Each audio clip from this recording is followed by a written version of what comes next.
সংবিধান নিয়ে একটা কথা আমি বলতে চাইবো। এখন সংবিধান নিয়ে অনেক আলাপ উঠছে, আপনারা একটু নিশ্চয়ই বুঝতে পারেন এটা, যে সংবিধান শুধু বিশেষজ্ঞদের আলাপ না।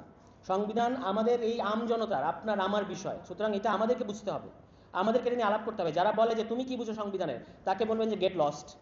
কারণ সংবিধানটা হচ্ছে জনগণের ইচ্ছা ও অভিপ্রায়ের দলিল। সুতরাং জনগণের এই ইচ্ছা অভিপ্রায়ের দলিল নিয়ে জনগণ কথা বলবে। জনগণের মুখ যারা স্তব্ধ করতে চাইবে, যারা বিশেষজ্ঞদের দোহাই দিবে, আপনারা তাদেরকে বলবেন যে মানে আপনাদেরকে আমাদের দরকার নাই। তাহলে ব্যাপারটা কি? ব্যাপারটা হচ্ছে, দেখেন, আমরা একটা খুব গুরুত্বপূর্ণ প্রস্তাব করেছি যে সংবিধান সংশোধন করতে হলে অবশ্যই জনগণের কাছে যাইতে হবে, গণভোট নিতে হবে। সংশোধন করার আগে গণভোট নিতে হবে। জনগণের মতামত ছাড়া সংবিধান সংশোধন করা যাবে না। ওই আপনাদের ফাও 2/3 বলে, 2/3 বলে, এবং 2/3 মজাটা আপনারা জানেন তো। আপনি ভোটের হিসাব দেখবেন, 40%-এর কম ভোট পায় তারা, কিন্তু তারা আসন পায় 2/3। কিভাবে তারা এটা করে? এটা একটা ম্যাজিক আছে।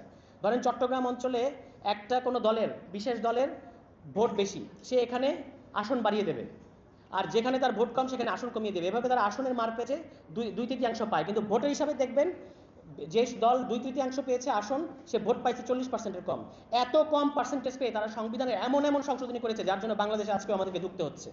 এই জন্য আমরা এনসিপির পক্ষ থেকে বলেছি, সংবিধান সংশোধন করতে হলে অবশ্যই অবশ্যই আপনাকে গণভোটে নিতে হবে। যারা গণভোটের বিরোধিতা করছে তাদেরকে আপনারা প্রত্যাখ্যান করবেন। এবং লাস্ট কথা হচ্ছে, এখন যখন আমরা গণ অভ্যুত্থানের পরে, আজকে আপনাদের চট্টগ্রামের দেয়াল লিখন তো অনেকগুলো মুছে ফেলছে, অনেকের জন্য এটা অস্বস্তিকর, এটা আপনারা জানেন।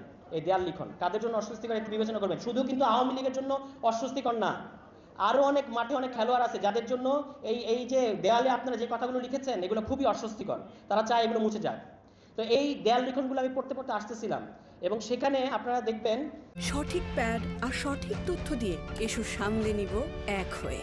Mona Lisa sanitary napkin. যে বাংলাদেশে একটা গণ অভ্যুত্থান ঘটার পরে আমরা বলছি এই বিদ্যমান সংবিধান, যেটা কোনো কাজে আসতেছে না, আমাদের এটাকে বাদ দিতে হবে। তারা বলতেছে না, সংবিধান নাকি বাদ দেওয়া যাবে না। অথচ তারা নিজেরা কি করেছে জানেন? একজন ব্যক্তিকে সুবিধা দেওয়ার জন্য বাংলাদেশে 3-3বার সংবিধান সংশোধন করছে। একবার ষষ্ঠ সংশোধনী, আপনারা ষষ্ঠ সংশোধনীর কথা মনে করে দেখেন, উপরাষ্ট্রপতি থাকা অবস্থায় আব্দুস সাত্তার তাকে রাষ্ট্রপতি বানাতে হবে, এই জন্য সংবিধান একটা সংশোধনী ঘটেছে, ষষ্ঠ সংশোধনী। একাদশ সংশোধনীতে তারা শাহাবুদ্দিন সাহেবকে প্রধান উপদেষ্টা থেকে আবার তারা প্রধান বিচারপতি বানাবে, এই জন্য তারা সংবিধান সংশোধনী করেছে। এরপর এটা ছিল একাদশ সংশোধনী। চতুর্দশ সংশোধনী, KM হাসান সাহেবকে প্রধান উপদেষ্টা বানাতে হবে, এই জন্য তারা চতুর্দশ সংশোধনী করেছে। এবং এই চতুর্দশ সংশোধনী করতে গিয়ে কিন্তু বাংলাদেশে লগি বৈঠা ঘটলো, লাশের উপর নৃত্য ঢাকা শহরে, এবং 1/11 এবং আওয়ামী লীগের 15 বছর। এবং এটা সবচেয়ে বড় ভিকটিম হচ্ছে তারাই, যারা চতুর্দশ সংশোধনী করেছিল। এই যে ষষ্ঠ, একাদশ এবং চতুর্দশ সংশোধনী যারা করেছে জনগণের কোনো ধরনের সম্মতি ছাড়া, আজকে তারা বলতেছে গণ অভ্যুত্থানের পরে নাকি আমরা নাকি সংবিধান পরিবর্তন করতে পারবো না। সেম সংবিধান আমাদেরকে পরিবর্তন করতে দিবে, এটাই বাংলাদেশের গণ অভিপ্রায়, গণরায়। বলে যে আমরা নাকি গণপরিষদ নির্বাচন বুঝি না। আপনারা কি সংবিধান পরিবর্তন চান কি চান না, এটা বলেন। তাহলে সংবিধান যদি আপনারা পরিবর্তন করতে চান, এটা করার জায়গা হচ্ছে গণপরিষদ। আমরা যদি সংবিধান পরিবর্তন করতে চাই, তাহলে আমরা গণপরিষদ বুঝি, আমাদের বোনেরা বোঝে, আমাদের ভাইয়েরা বোঝে, আমাদের সকল জনগণ, প্রাপ্তবয়স্ক জনগণ আজকে একটা জেনজিও বুঝে। আপনারা শুধু বুঝেন না। কেন জানেন আপনারা বুঝেন না? এই যে যারা বলতেছেন আমাদেরকে জ্ঞান দিচ্ছেন বর্ষিয়ান রাজনীতিবিদরা, আপনারা বুঝেন না। তার কারণ হচ্ছে আপনারা এই সংবিধান পরিবর্তন হলে আপনাদের অনেক, আপনাদের খেলা খতম।